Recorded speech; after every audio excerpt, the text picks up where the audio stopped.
Hello friends, welcome back to our channel. This is the Boss Repairs, and today we have an amazing video for you.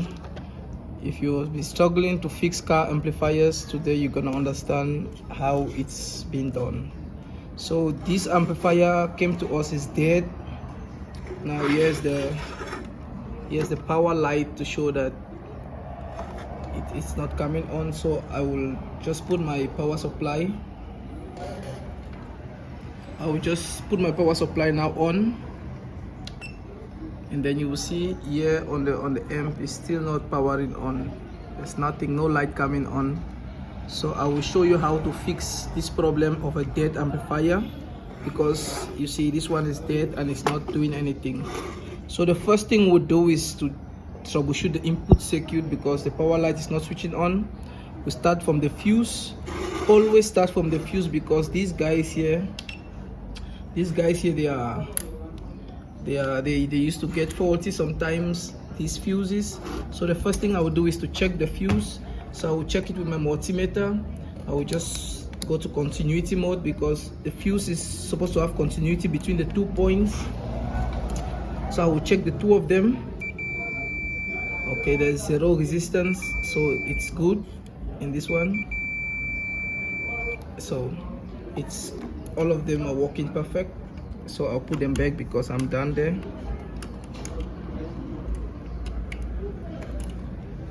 Just 1 minute.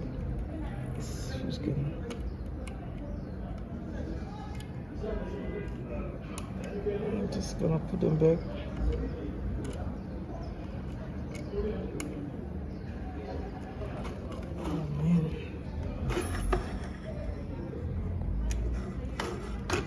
Must just check nicely, because now and then they won't want to go in because of interference, but it must go in. Okay, so from there now, if you don't have a power supply, it's fine. You can always check the transistor, the MOSFETs individually out of circuit. I'm gonna check them out of circuit, and I'm gonna check them on circuit, meaning I'm gonna check them without power, and I'm gonna check them with power to see where the fault is coming from, so we can fix the problem. So now there's no power connected. I switch off the power supply. There's no power connected to the board, so I will check the MOSFETs out of power. You can check them on circuit, you can take them out of circuit, because sometimes they misbehave when they're on circuit, but I will just check them now on the circuit. So let's see. I will put my multimeter to diode mode. I'll put my multimeter in diode mode, and then I will go one after the other in checking them. So I will start from this one. You can see this. You can see these MOSFETs. They all have the part number written on the MOSFETs. You can just check it nicely. I will zoom in it so you can see. So if you see this one, it's a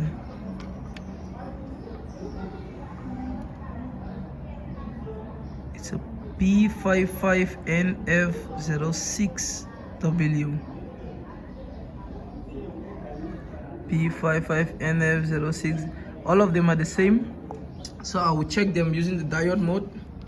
So here's my meter in diode mode, and I'm just gonna go one after the other. I will try to check. I put a black probe on the middle pin, and then I go on this side. I should get a reading without a beep sound, and then I will take the black probe and put it on this side. You can also try changing the leads and go the other way around. They shouldn't give you a beep sound. If it gives a beep sound, it's busy charging, but it shouldn't give you a 00. It shouldn't give you like this. If it does give like this, then it's not good anymore. So I just like to do it that way. I choose the black lead, and then I test it all the way around with a black lead.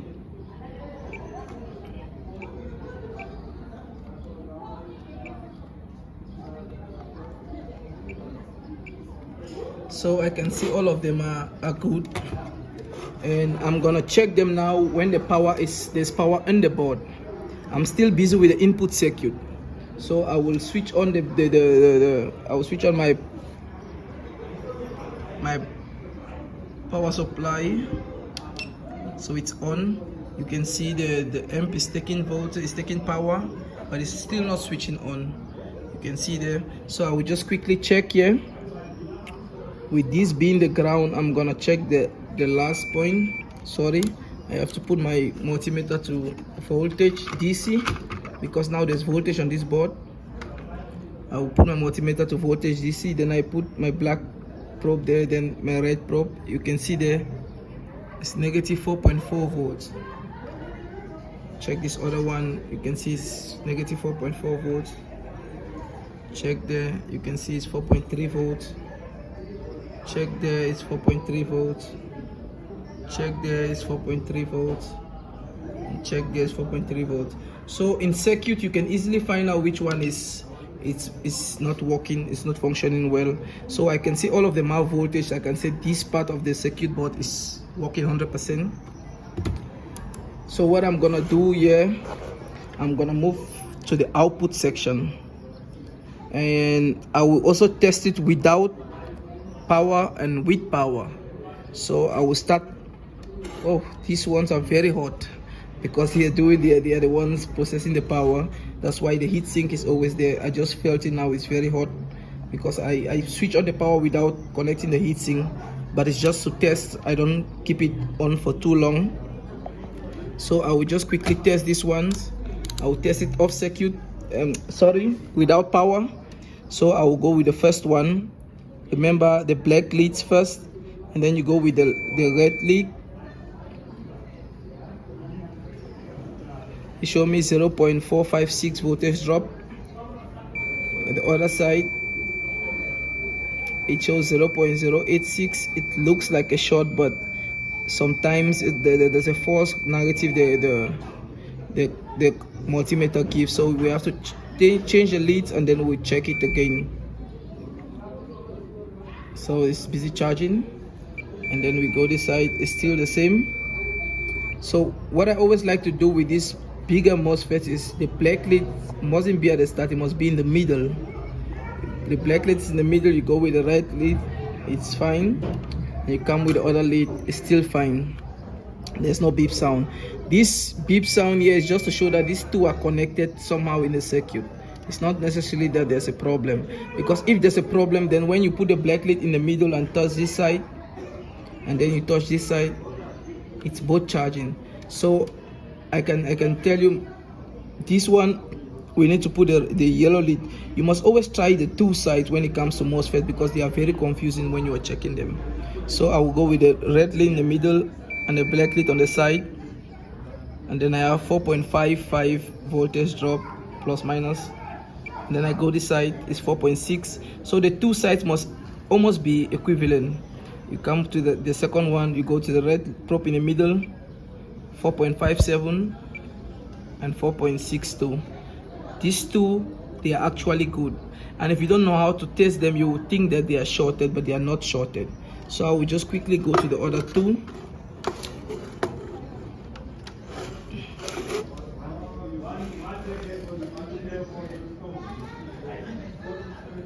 You see, this is a KB817 and this is a KZ1047. So I will check this KZ1047. So I put the yellow lead and the red lead on the middle and the black lead on the side.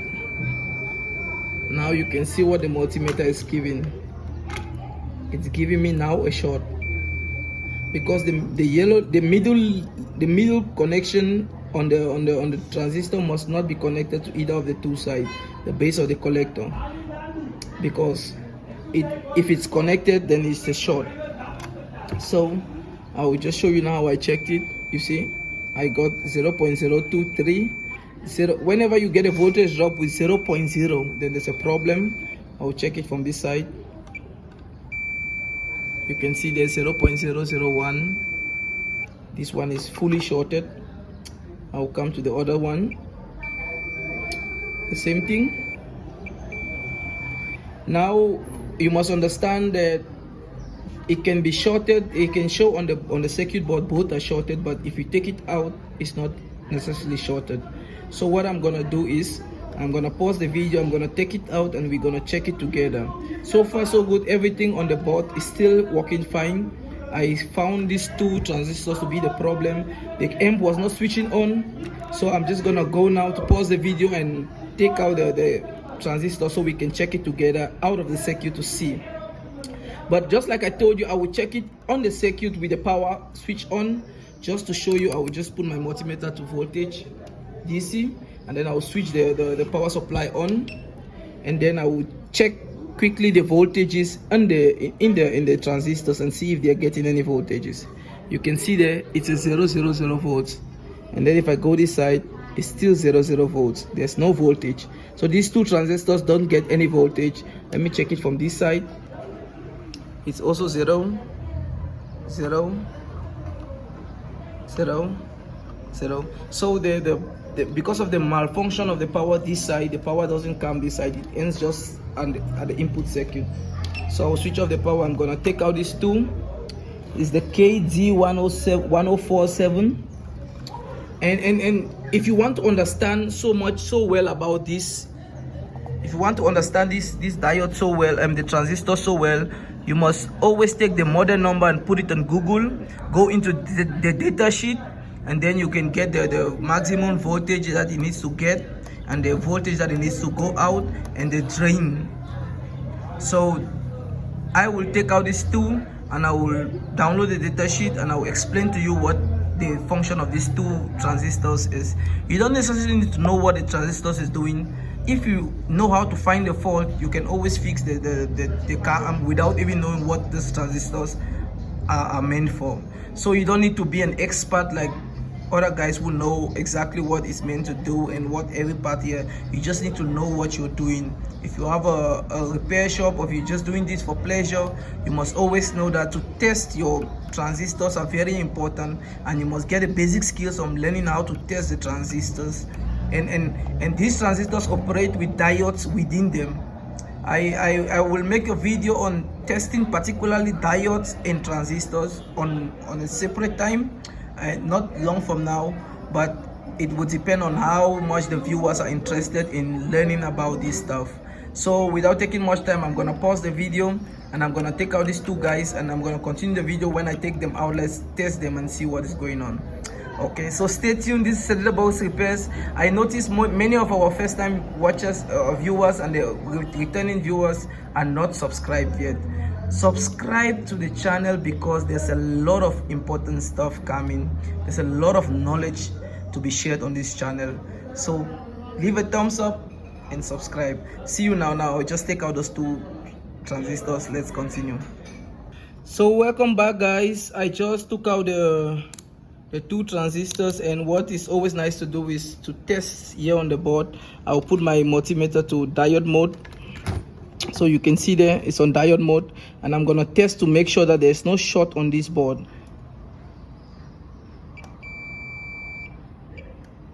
So I put the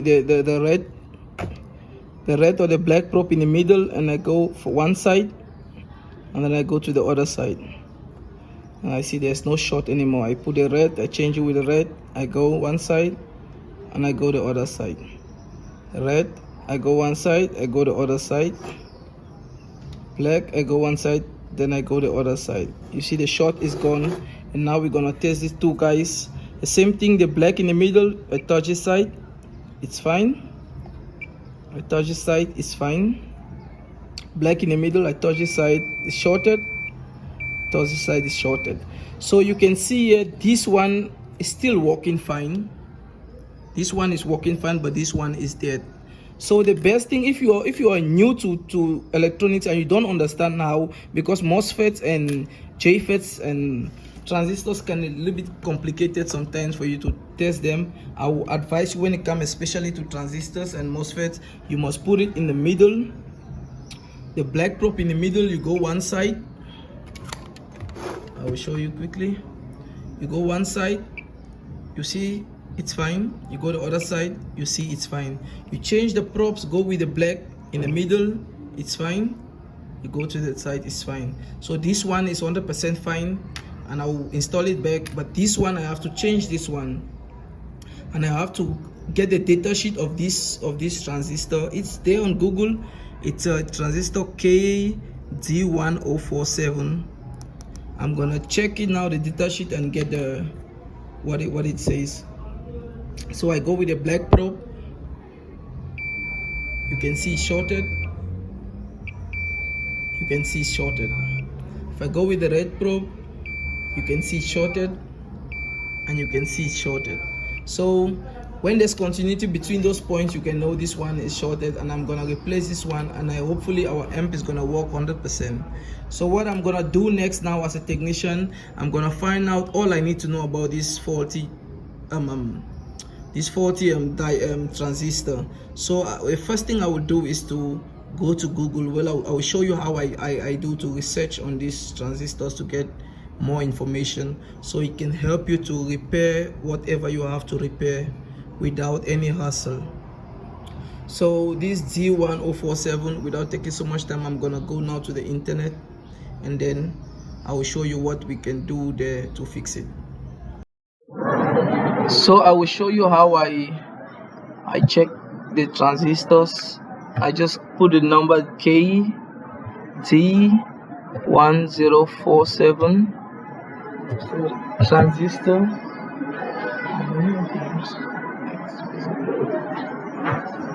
transistor. Okay, so what I want actually is the data sheet. I quickly open it in new tab.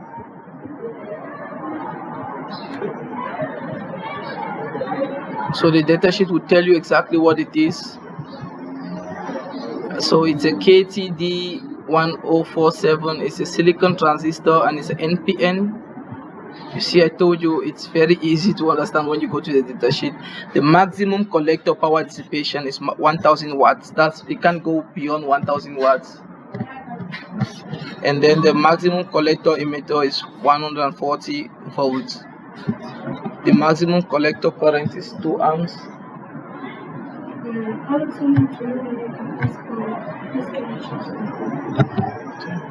So the maximum emitter voltage is 140 volts, and the maximum collector current is 12 amps. So this whole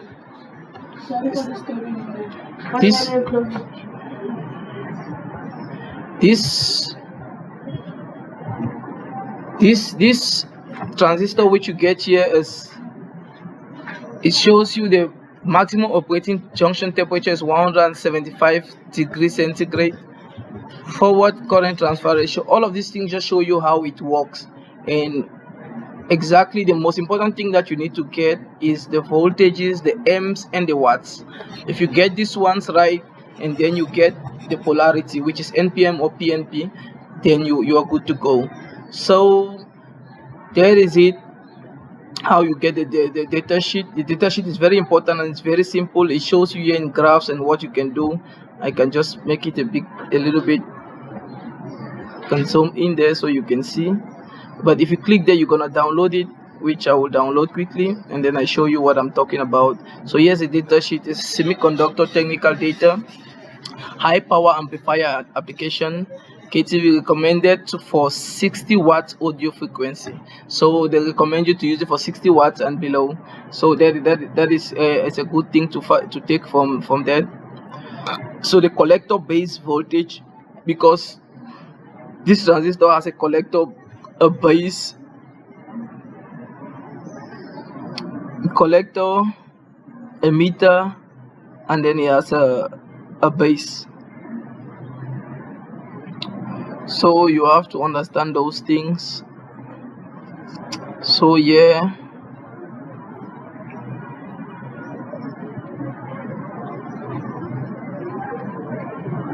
yes, everything about the transistor. So I will just, so yeah, I got the replacement part and I installed them back. It was just one which was broken. This one has been replaced with a 2SC2579, which is a better one. So it's been replaced, and now we just have to check and see if everything is fixed or if the amp has other problems. So without taking so much time, I will connect it on my power supply.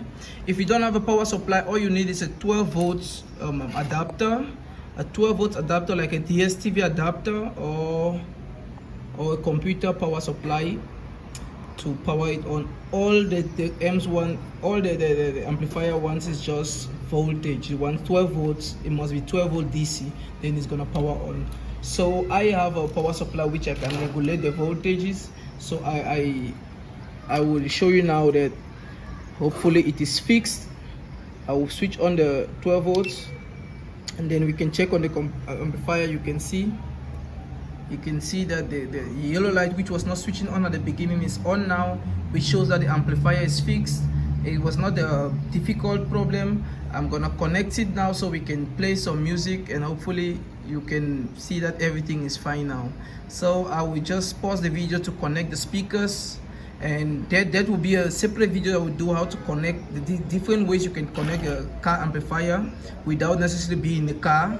So I will make a video. If the viewers like this video that I'm posting, they must comment and tell me, they must subscribe to show that they like this video, because there's a lot of videos that I want to make, but it depends on the subscribers, and it depends on how much the channel grows. So I need a little bit of motivation, and if you can subscribe to my channel, it's a positive motivation, and I will appreciate it, because these are the tips that I give you how to fix a car amp. You don't need to go around troubleshooting a lot of things to understand a lot of things. You need to know where the problem lies always. So without taking so much time, I will connect the speakers. I'll pause the video and connect the speakers, then from there on we'll play some music. So you can see now it's working. I will just steer the bass, because you need to adjust the settings before you can get the sound.